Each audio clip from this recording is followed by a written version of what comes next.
Selamat pagi. Assalamualaikum warahmatullahi wabarakatuh. Salam sejahtera bagi kita semua. Shalom, Namo Buddhaya, salam kebajikan, Om Swastiastu, salam Rahayu. Saya, Niluh Sri Astuti, merupakan dosen keperawatan Stikes Buleleng dari Prodi Profesi Nurse yang saat ini mengikuti seleksi sertifikasi dosen tahun 2025, yang mana video ini saya buat dalam tujuan unjuk kinerja perguruan tinggi dalam melakukan tridharma, khususnya dalam bidang pengajaran. Mata kuliah yang saya ampu adalah keperawatan paliatif. Nah, bagaimana saya melakukan pengajaran dalam keperawatan paliatif? Berikut videonya. Keperawatan paliatif merupakan salah satu mata kuliah wajib yang ada di kurikulum pendidikan nurse di Stikes Buleleng yang ada pada semester ganjil, di mana mata kuliah ini merupakan salah satu mata kuliah yang membahas terkait bagaimana pemberian perawatan pada pasien yang menjelang akhir, baik pasien yang mengalami penyakit infeksius maupun yang non-infeksius.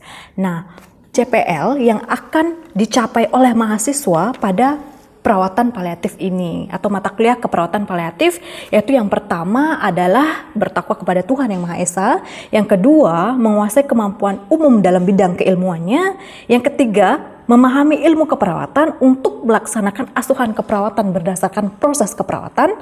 Berikutnya adalah memberikan askep yang profesional di tatanan laboratorium, baik di klinik maupun secara komunitas. Lalu selanjutnya adalah mampu berkomunikasi dengan baik menggunakan asuhan keperawatan dan menjelaskan terkait bagaimana meningkatkan keahlian profesional dalam bidang keperawatannya melalui pembelajaran seumur hidup. Lalu untuk berikutnya, metode pengajaran pada keperawatan paliatif ini sendiri terdiri dari yang pertama ada collaborative learning, berikutnya ada observasi, ada penugasan, ada kuis, yang biasanya seluruh materi dan penugasan itu sudah diberikan, sudah dijelaskan juga di e-learning yang dimiliki oleh Stikes Buleleng, yaitu yang berbasis modul Learning Management System. Di sana ada mata kuliahnya keperawatan paliatif yang sudah di-enroll seluruh mahasiswa yang ada di semester ganjil, terutama semester 5, dan diberikan apa saja topik per pertemuannya per minggunya. Lalu nanti ada penugasan berupa kuis juga yang ada rentang waktunya yang sudah diatur oleh PJMK-nya atau dosen penanggung jawab mata kuliah. Untuk penilaiannya, adapun beberapa bobot penilaian pada materi keperawatan paliatif ini sendiri. Yang pertama adalah penilaian tugas, yaitu dengan persentase 30%. Selanjutnya adalah UTS UAS, yaitu 30%, ya.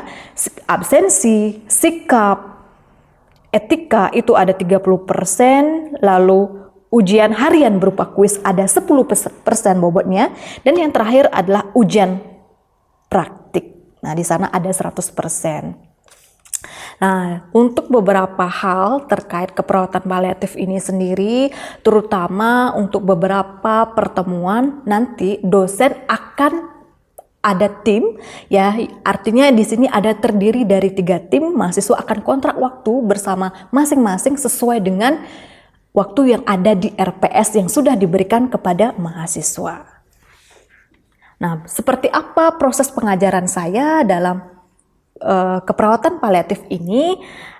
Saya akan memberikan bagaimana cuplikan saya pada saat mengajar. Salah satu materi yang akan saya ajarkan adalah yaitu bagaimana penerapan evidence-based practice pada perawatan paliatif, terutama pada pasien kanker itu sendiri. Nah, bagaimana cuplikan pengajarannya? Silakan disimak dengan baik. Selamat pagi adik-adik semua. Pagi, Stikes Buleleng luar biasa. Om Swastiastu. Om Swastiastu. Assalamualaikum warahmatullahi wabarakatuh. Salam sejahtera bagi kita semua. Shalom, Namo Buddhaya, salam Sundara. Salam Sundara. Gimana kabarnya hari ini? Baik. Sehat. Baik ya, sehat. sehat tapi masih ada yang pakai masker ya. Oke, tapi semoga dalam keadaan sehat semua ya. Sudah sarapan pada pagi hari ini? Sudah sarapan ya. Beli atau masak? Wih, luar biasa ya. Kalau dimasakin tetangga tuh dimasakin sendiri. Masak sendiri. Oke. Adik-adik semua hari ini ada yang absen, ada yang tidak hadir? Semua hadir, Bu. Semua hadir ya?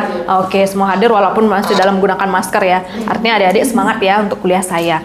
Oke, adik-adik sebelum kita mulai perkuliahan pada pagi hari ini, minta tolong kita ya dalam melakukan kegiatan agar apa yang menjadi tujuan kita tercapai dengan baik, kita berdoa terlebih dahulu. Minta tolong Korti, Mahadi ya, minta tolong dipimpin doanya.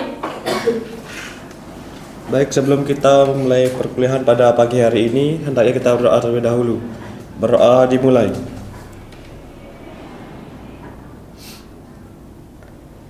Berdoa dapat diakhiri. Oke. Adik-adik ya, setelah kita berdoa, nanti, nah ini tiba-tiba, oke, ada ya. Kita pada pagi hari ini kita akan mempelajari terkait evidence based practice dalam perawatan paliatif, terutama pada pasien kanker. Betul ya materinya? Betul. Ada yang bilang salah? Tidak. Hafal RPS ya? Oke. Ini judulnya, ini adalah capaian pembelajarannya. Adik-adik nanti di akhir ya. Artinya adik-adik meningkatkan keahlian profesional kalian dalam memberikan perawatan pada pasien kanker. Ya, namanya profesional harus menggunakan evidence base. Ya. Adik-adik nanti akan saya Ibu ajak untuk melakukan bagaimana menerapkan salah satu evidence base dalam mengasuh pasien paliatif terutama pada pasien kanker. Oke, bahan kajiannya di sini ada beberapa, yaitu yang pertama latar belakang. Tentunya kita akan bahas kenapa perlu EBP dalam paliatif, perubahan dalam EBP itu sendiri, terminologinya apa, dan salah satu contoh dalam menerapkan EBP di setting paliatif. Oke, adik-adik. Nah, sebelum kita akan masuk ke materi pada pagi hari ini, ya, metode pembelajaran kita adalah tanya jawab, ya, tanya jawab, partisipatif, ya. Lalu nanti ada kuis, ada penugasan. Nah, siap dengan kuis dan penugasannya? Siap. Untuk kuis dan penugasan nanti kita akan bahas di e-learning. Oke. Sebelum masuk ke materi lagi, masih ada yang ingat tidak minggu lalu kita belajar terkait apa? Oke. Baik Ibu, terima kasih. Sebelumnya perkenalkan, nama saya Ana. Jadi minggu lalu kita mempelajari terkait menganalisis patofisiologi dan asuhan keperawatan pada penyakit terminal. Oke, luar biasa. Ada yang beda? Udah hafal isi RPS ya? Betul. Kemarin kita membahas terkait patofisiologi pasien terminal. Sekarang kita akan membahas bagaimana evidence base-nya. Artinya apa-apa saja sih yang perlu masih kita kerjakan, apa yang boleh, apa yang tidak boleh akan dijawab dalam evidence base ya. Oke, mengawali pagi hari ini ternyata semangatnya masih luar biasa semua ya. Oke, adik-adik untuk pagi hari ini ya, ini ada gambar di depan adik-adik. Apa yang ada di benak adik-adik? Melihat gambar pasien kanker. Kenapa kanker? Dari mukanya habis kemo. Kalau pakai kupluk itu biasanya dia menandakan apa? Habis kemo. Habis kemoterapi. Lalu apa lagi? Pakai infus. Pakai infus lagi? Selang oksigen. Terus keadaannya dia lemah atau kuat? Lemah. Berarti menandakan ada salah satu terapi yang artinya menguras tenaganya. Ya, selain memang kondisi penyakitnya yang memang sudah memburuk betul ya. Oke, adik-adik nanti ya. Oke, dalam melakukan EBP, sebelum kita belajar terkait apa sih EBP itu, historinya seperti apa, menurut adik-adik semua di sini, apa sih hal yang masih kira-kira belum jelas atau masih abu-abu dalam perawatan paliatif, terutama loh pada pasien kanker? Ya, adik. Baik, izin bertanya Ibu. Sebelumnya perkenalkan, nama saya Putri Jauni dengan akhiran NIM 003. Gimana sih cara merujuk pasien kanker pada kondisi terminal? Itu dibawa kemana Ibu? Oke, pertanyaannya luar biasa ya. Kadang-kadang masih banyak yang tidak tahu dan tidak paham ketika pasiennya kondisi terminal pada pasien kanker. Ini mau dibawa kemana Bu? Gitu ya. Apakah ke fasilitas ini, ke puskesmas, ke UGD atau seperti apa? Nah, sebelum menjawab itu nanti akan saya jelaskan. Nanti materinya akan saya ulas di depan. Ya, ke depan nanti ya. Oke, adik-adik tahu tidak apa sih faktor risiko pasiennya kanker? Boleh? Oke. Ana dulu deh. Yang pertama itu makan yang sering makan bakar-bakaran. Oke, bakar-bakaran. Lagi, yang lainnya. Pelan-pelan. Sabar. Dea, udah dicatat teman-temannya yang aktif? Ya, catat nama sama nomor absennya ya. Silakan. Baik Bu, sebelumnya perkenalkan nama saya Cindy. Terkait dengan faktor terjadinya kanker itu bisa digonta-ganti pasangan seksual itu Bu. Oke, berarti berisiko kanker apa? Cervix. Oke, luar biasa ya. Tadi disampaikan bahwa ada genetik, sekarang gonta-ganti itu ya pelaku yang berisiko itu. Agus, ada lagi? Ya? Boleh, salah satu? Perkenalkan, nama saya Dinda. Faktor lainnya itu seperti makanan bakar-bakaran. Oke, bakar-bakaran. Oke, semuanya betul ya, luar biasa ya, sudah betul semua ya. Oke, adik-adik, ini ada sebelum kita jawab ya, apa sih tujuannya kenapa perlu evidence base? Ya karena memang ada beberapa hal yang belum bisa dibahas gitu ya, belum bisa diselesaikan dalam setting kliniknya dan memerlukan evidence base, memerlukan bukti ilmiah untuk merubah setting klinik itu sendiri. Ya karena ilmu pengetahuan itu adik-adik terus berkembang. Ya, lalu model perawatan paliatif itu seperti apa? Tadi ditanyakan, Bu, kapan sih harus dirujuk? Nah, kita harus belajar dulu model perawatan paliatif pada pasien kanker itu seperti apa. Adik-adik, model perawatannya seperti ini. Diagnosis dulu. Ketika dia sudah didiagnosis, ada waktunya. Artinya gini, dalam 6 bulan pertama, berapa kali sih dia melakukan kunjungan ke rumah sakit? Ternyata dia lebih dari 2 kali, bahkan lebih dari 3 kali dalam waktu 6 bulan. Itu dia sudah memerlukan perawatan paliatif, adik-adik. Entah kankernya apapun, tapi dalam waktu 6 bulan dia sudah memerlukan rumah sakit ya, sudah berkunjung bolak-balik lebih dari 2 kali, itu sudah melakukan memerlukan perawatan paliatif. Nah, setelah melakukan perawatan paliatif nanti akan apa? Kalau misalnya pasiennya pada kondisi akhirnya adalah meninggal, harus ada perawatan menjelang akhir, baik bagi keluarga dan juga pada pasiennya sendiri. Gitu ya. Karena salah satu indikator kematian yang baik adalah keluarganya siap ditinggalkan dan pasiennya meninggal dengan tenang. Tapi tidak ada yang meninggal dengan tenang ya, ada ya. Yang ditinggalkan tidak tenang, trauma, yang meninggal tidak sakit lagi. Tetapi yang harus kita berikan perawatan adalah yang ditinggalkan. Ada beberapa terminologi ya, perawatan paliatif ini memerlukan perawatan suportif. Ya, artinya tanda dan gejala itu timbul. Ya, lalu apa lagi? Nah, ternyata memerlukan perawatan hospice pasien paliatif. Itu penting ya, karena UGD tidak tepat memberikan perawatan. Namanya IGD kan dia memberikan perawatan apa? Perawatannya adalah pada pasien-pasien yang life saving. Karena pasien kanker ini tidak bisa kita tingkatkan kuantitasnya, justru kita tingkatkan apanya? Kualitasnya ya. Lanjut lagi. Nah, ini beberapa konsepnya ya yang pada pasien kanker ya. Yang pertama, ketika dia diagnosis awal, ketika kita dini mendiagnosis, itu memerlukan terapi suportif paling banyak. Ya, setelah didiagnosis tersebut mungkin nanti meningkat penyakitnya, itu akan memerlukan perawatan paliatif lebih banyak dan hospice care sedikit. Suportifnya pun memerlukan juga ternyata ya, setengahnya. Nah, ternyata ketika dia meninggal ya, kehilangan, berduka, dia justru paling banyak adalah hospice care-nya.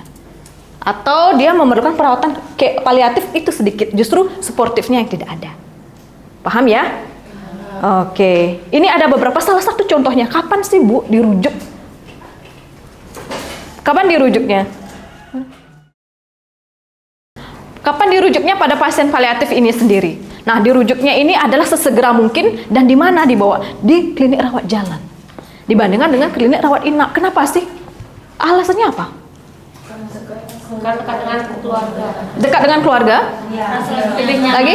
Lebih nyaman. Lalu ketika dirujuk akan apa? Dekat juga. Dan tentunya ada paling penting yang ada yang mendampingi ya, karena salah satu kematian yang baik kan ada di dekat orang-orang yang dicintai dan disayangi gitu ya. Ternyata ketika dia dirawat jalan itu lebih baik adik-adik. Banyak sekali pasien-pasien yang meninggal itu dengan apa? Dengan kondisi tenang dan dia pengen di rumahnya, kumpul dengan orang-orang terdekat. Oke. Adik-adik, ini adalah referensinya. Adik-adik bisa melihat. Nanti materi saya upload di e-learning. Silakan dibuka e-learningnya. Sambil buka e-learning, sudah ada nggak? Sudah tertera tidak? Coba dicek. Sudah ya? Sudah ada ya materi saya di e-learning? Sudah ada beberapa nanti referensinya sudah saya tampilkan di sana?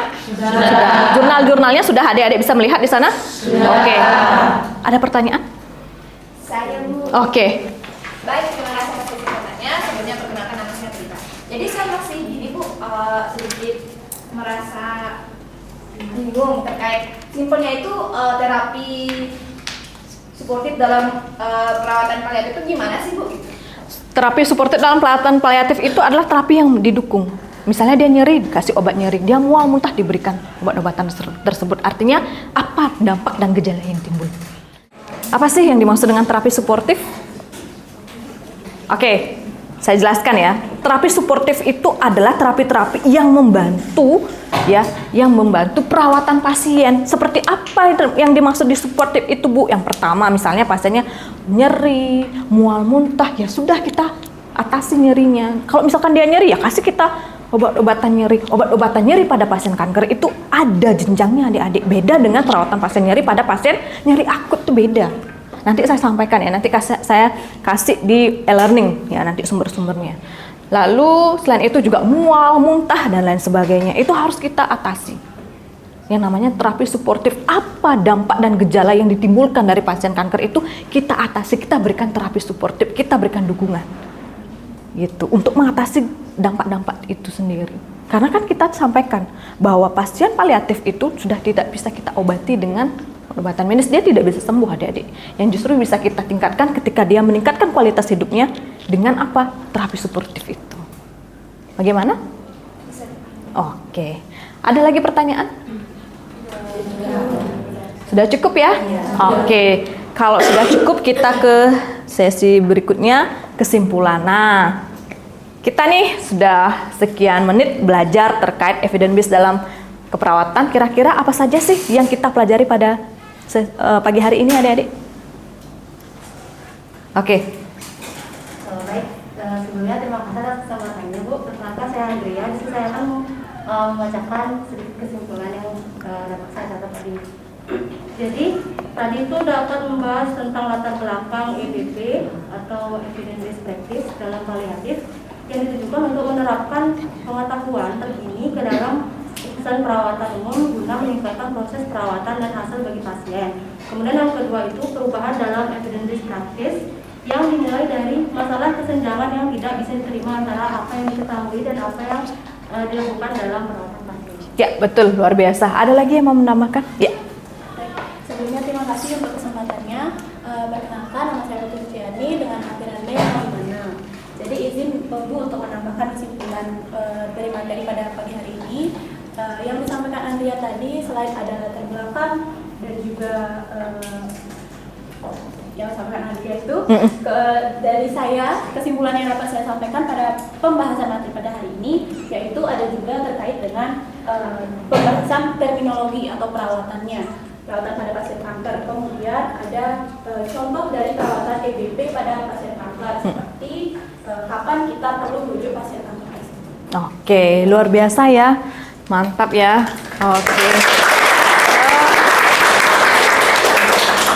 Oke, adik-adik, untuk kita, nah ini kan sudah luar biasa materinya ya sudah kita sampaikan. Nah untuk pada sesi hari ini ya. Berarti kesimpulan sudah kita bacakan dengan sangat baik ya. Semua materi sudah disimpulkan di akhir. Adik-adik nanti untuk di sesi saya akan menyampaikan tugas. Tugas dan kuis. Kuis itu bisa dikerjakan setelah nanti jam 13.00. Sekarang jam berapa adik-adik di jamnya? 9? Oke, 9.48. Jadi nanti adik-adik istirahat, bisa belajar sebentar saja. Nanti dalam waktu jam 1 nanti jam 13.00 ya, dalam rentang waktu 30 menit adik-adik akan mengerjakan kuis di e-learning. Ya, setelah adik-adik mengerjakan kuis, kuisnya adalah materi kita pada pagi hari ini. Kurang lebih soalnya adalah 10, adik-adik semuanya objektif. Ya, coba dicek e-learningnya sudah tampak betul. Mata kuliah perawatan paliatif sudah ada? Sudah. Oke, bisa saya lihat? Oke, ya sudah ada ya. Semua sudah bisa? Sudah melihat kuisnya sudah ada di sana? Sudah. Nanti adik-adik bisa mengerjakannya dalam pukul nanti ya 13.00 baru bisa dibuka dan di waktunya baru dimulai. Nah, setelah mengerjakan kuis, adik-adik akan ada tugas individu dari saya. Ya, semua prosedurnya sudah ada dijelas di sana. Ya, bagaimana pembuatannya, formatnya sudah ada di RPS. Silakan sesuaikan. Nah, nanti kalau misalkan ada pertanyaan, boleh di chat di e-learning ya, seperti apa yang belum dipahami. Itu adik-adik ya. Oke, untuk hari ini ya, adik-adik ya nanti kan sudah selesai itu penugasan, sudah ada pertanyaan tidak terkait penugasannya? Kapan dikumpulkan? Ya. Hari ini? Enggak ya, nanti dikumpulkan pada sesi pertemuan saya berikutnya ya minggu depan.